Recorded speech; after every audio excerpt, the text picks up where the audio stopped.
Hi guys, நான் தான் boys park எப்பயும் போல் கிளாஸுக்கு என்ட்ரி ஆகிட்டு நம்ம பாகுபலிக்கிட்ட ஒரு விசிட்டை போட்டு எடுத்தோடனே கிளாஸ் ஸ்டார்ட் பண்ணிட்டேன். என்னென்னு பார்த்தீங்கன்னா இன்றைக்கி leg day. First settle 3 set jumping squad போட்டேன். ஒரு செட்டு கேப்புக்கும் 15 மினிட்ஸில் 1 மினிட் ரெஸ்ட் எடுக்கிற மாதிரி இருக்கும். அந்த 1 நிமிஷம் ரெஸ்ட்டுமோ இவங்களே எடுத்துப்பாங்க, நீங்களே பாருங்கள். செகண்டு லஞ்சஸ்ஸு, ஃப்ரண்ட்டு பேக் கொஞ்சம் கஷ்டமாக இருந்தது, பட் பண்ணிட்டேன். அடுத்த ரெஸ்ட்டை இவர் எடுத்துக்கிட்டாரு. ஆனால் ஒரு வீடியோ எடுத்து கொடுங்கண்ணான்ட்டு இவருக்கும் ஒரு வீடியோ எடுத்து கொடுத்துட்டு நெக்ஸ்ட் கிளாஸ் ஸ்டார்ட் பண்ணிட்டேன். Next side setup. இதுக்கெல்லாம் என்னோடய கால்களெல்லாம் உதிர ஆரம்பிச்சிச்சு, பட் என்ன பண்ணுறது, முடிச்சே ஆகணுமே.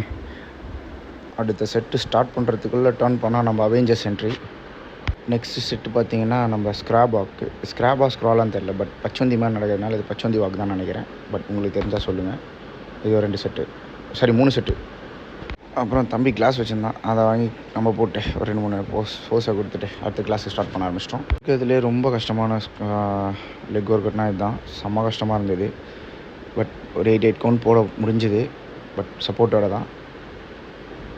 இதுக்கப்புறம் கொஞ்சம் கேப் ஆகிடுச்சு. அதுக்கப்புறம் ஆம்ஸ்ட்ரிங்க்கு ஒர்க் அவுட் கொடுக்க ஆரம்பித்தோம் வெயிட் போட்டு. இதையும் முடிச்சுட்டு நெக்ஸ்ட்டுக்கு போயிட்டேன்.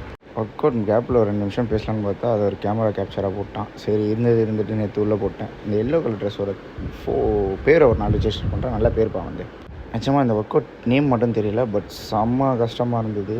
எப்பா லாஸ்ட் இது தான் நினைக்கிறேன். இல்லை காப்ஸ் மசில் ஒர்க் அவுட் இருக்குது, அதை வீடியோ எடுக்கல, பட் இதிலே சொல்லி முடிச்சிடுறேன். ரொம்ப நாளாக கிளாஸ் உள்ள சரியான அட்டகாசம். அதில் ஒரு 4 பேரை போட்டு தள்ளிட்டோம். அதோட கிளாஸுக்கு ஒரு பாய் சொல்லிட்டு கிளம்பிட்டோம். பாய்.